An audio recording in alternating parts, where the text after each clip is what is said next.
חלק מהניסיונות סמויים מן העין, טוב שכך. זה חלק ממטרות המלחמה שהגדרנו, אנחנו נחושים להשיג גם אותו. Perdana Menteri Israel Benjamin Netanyahu untuk pertama kalinya mengakui kegagalannya dalam pemerintahan.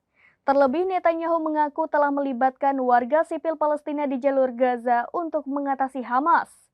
Pengakuan Perdana Menteri Israel ini diduga menjadi sinyal yang menandakan bahwa Israel menyerah dan akan mengibarkan bendera putih. Untuk pertama kalinya, Perdana Menteri Israel Benjamin Netanyahu mengakui kegagalan pemerintahannya di jalur Gaza. Netanyahu mengaku rezim Zionis gagal menerapkan alternatif terhadap Hamas dan melibatkan warga sipil Palestina di wilayah tersebut. Hal ini diduga menjadi sinyal bagi Israel yang bakal mengibarkan bendera putih alias menyerah. Dikutip dari Middle East Monitor via Tribun News pada Jumat 17 Mei 2024, Netanyahu merilis video pengakuan yang menyakitkan. Ia mengaku telah memberi instruksi kepada tentara Israel agar mengizinkan warga sipil Palestina terlibat dalam proses pengelolaan di jalur Gaza. אישרתי לגורמי הביטחון לאפשר לעזתים מקומיים שאינם מזוהים עם החמאס להשתלב בניהול האזרחי של חלוקת המזון בעזה. הניסיון הזה לא צלח. Namun Netanyahu mengatakan sampai saat ini tidak ada seorang pun dari mereka yang siap mengambil alih kendali sipil atas warga Gaza.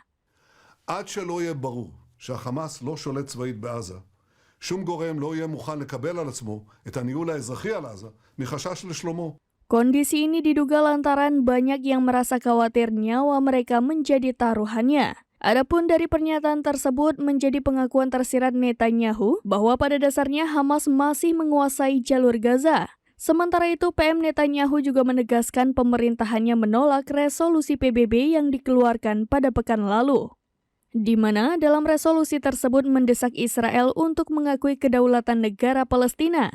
Di sisi lain Netanyahu juga membela diri dengan menyebut tentaranya tidak melakukan pembantaian terhadap warga sipil Palestina. Menurutnya, ia telah mengevakuasi warga sipil Palestina saat IDF bertempur di Rafah, lingkungan Zaitun, dan Jabalia. אישרתי לגורמי הביטחון לאפשר לעזתים מקומיים שאינם מזוהים עם החמאס להשתלב בניהול האזרחי של חלוקת המזון בעזה.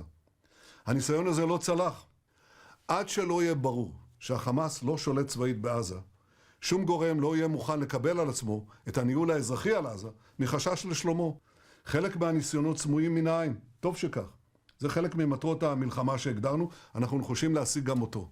Demikian informasi terkini, Syederalun saksikan terus berita lainnya di kanal YouTube Serambi News, website dan Facebook serambinews.com. Download Tribun X sekarang, menghadirkan lokal menjadi Indonesia.